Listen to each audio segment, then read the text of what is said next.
दोस्तों, हमने कई बार ये सुना है कि बहुत सारे लोग समस्याओं के सामने खड़े होकर बस इंतजार करते हैं कि समस्या जो है वो अपने आप ही सॉर्ट आउट हो जाएगी। यह एक सामान्य सोच भी है कि हम समस्या से बचने के लिए हमेशा इंतजार करते हैं और उम्मीद करते हैं कि समस्या खुद ब खुद ही ठीक हो जाएगी। लेकिन क्या वाकई में ये सच है? आज हम इस वीडियो से सीखेंगे कि हमारी मेहनत, हमारा समर्पण और सही दिशा में कदम बढ़ाने से ही समस्याएं हल हो सकती हैं। दोस्तों, बहुत समय पहले की बात है। एक राज्य में एक राजा थे और उनकी रानी का जो जन्मदिन है वो बहुत ही नज़दीक आ रहा था। कहने के लिए तो वो भी एक राजा थे, किंतु उनके वैवाहिक जीवन में भी बहुत सारी समस्याएं थी। इसलिए वो इस बार सोच रहे थे कि कोई रानी को एक ऐसा उपहार दिया जाए ताकि वो बहुत खुश हो सके। वो बहुत सोच रहे थे, पर उनको कोई भी मन में ऐसा तरीका नहीं आ रहा था। एक दिन उन्होंने सभी दरबारियों को बुलाया और राज दरबार में बैठे सभी गणमान्य लोगों से पूछा, किंतु कोई भी सुझाव उनको पसंद नहीं आया। एक दिन राजा अपने रथ पर कहीं घूम रहे थे तो उन्होंने देखा कि एक जगह एक मूर्ति रखी है। वो मूर्ति ऐसी लग रही है मानो उसके अंदर जान है।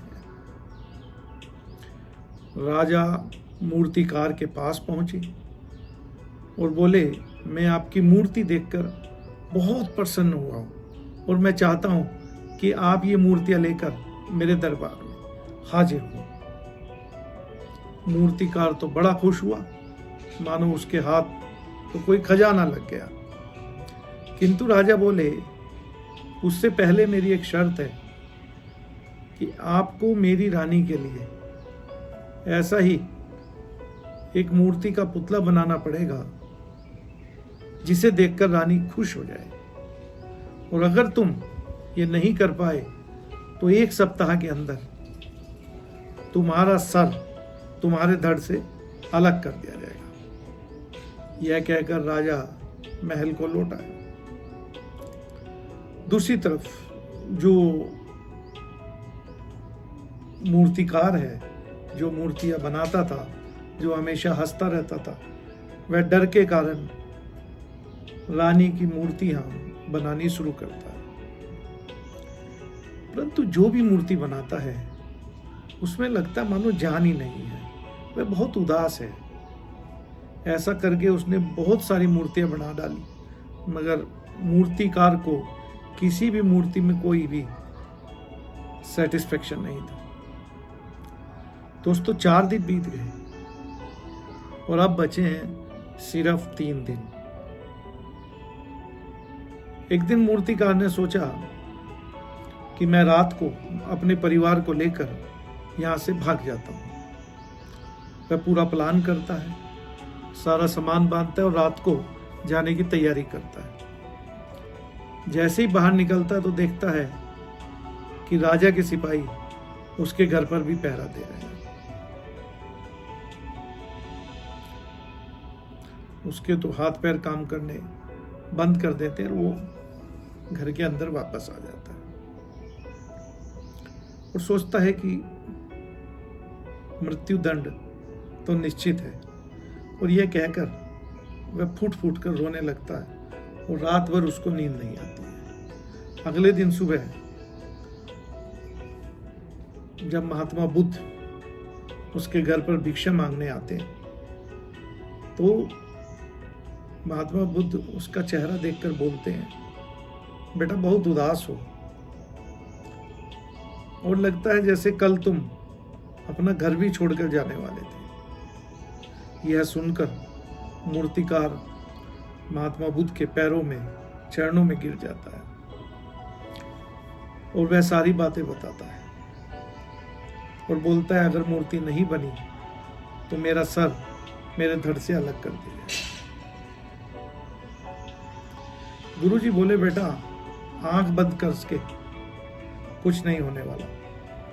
तुम्हारा दुख और तुम्हारी समस्याएं तो वहीं की वहीं खड़ी हैं, तो तुम्हारे भाग जाने से क्या होगा?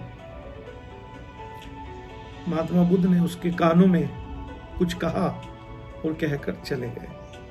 अगले दिन मूर्तिकार महल में जाता है और राजा से विनती करता है कि मैं महारानी से एक बार मिलना चाहता हूँ। राजा उसको महारानी के कक्ष में ले जाते हैं और मूर्तिकार महारानी से एक प्रश्न पूछता है, महारानी जी, किसी भी औरत का जीवन का सबसे बड़ा दुख क्या हो सकता है? महारानी कहती है, किसी औरत का मानव बनवाना उसका सबसे बड़ा दुख है। मूर्तिकार दूसरा प्रश्न पूछता है, महारानी जी, किसी औरत का सबसे बड़ा सुख क्या है? महारानी कहती है कि किसी भी औरत का सबसे बड़ा सुख है उसके पति और बच्चों का उसके साथ होना। मूर्तिकार अपने प्रश्नों का उत्तर जानकर अपने घर लौट आता है। अगले 3 दिन उसने बहुत मेहनत की और ठीक जन्मदिन के वक्त पर वह मूर्ति लेकर महल पहुंच जाता है। किंतु राजा के मन में बहुत सारे प्रश्न चल रहे थे। पता नहीं ये मूर्ति कैसी होगी, महारानी को पसंद भी आएगी या नहीं, परंतु उसे मूर्ति का पर पूर्ण विश्वास था। मूर्ति सफेद कपड़ों से ढकी हुई थी और राजा उसको गिफ्ट करते हुए कहते हैं कि इसका कपड़ा उतारें। महारानी जैसे ही कपड़ा उतारती है तो महारानी की आंखों से आंसू बहने लगते हैं।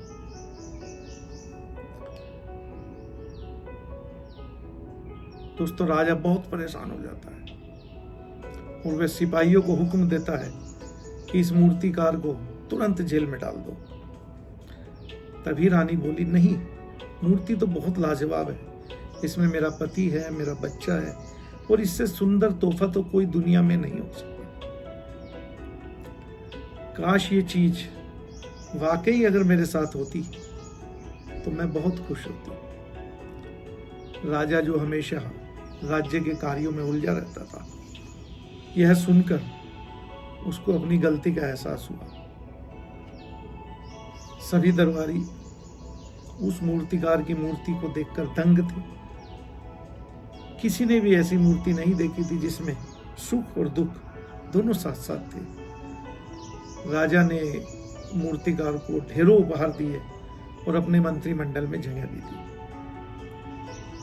किंतु मूर्तिकार ने पद स्वीकार करने से मना कर दिया और बोला, हम सबके प्राण उतने ही कीमती हैं जितने आपके और महारानी के, इसलिए किसी को भी बिना दोष के दंड नहीं देना चाहिए। मेरी पत्नी ने कहा था कि राजा की दोस्ती और दुश्मनी दोनों ही अच्छी नहीं होती, इसलिए मुझे कोई भी पद नहीं चाहिए।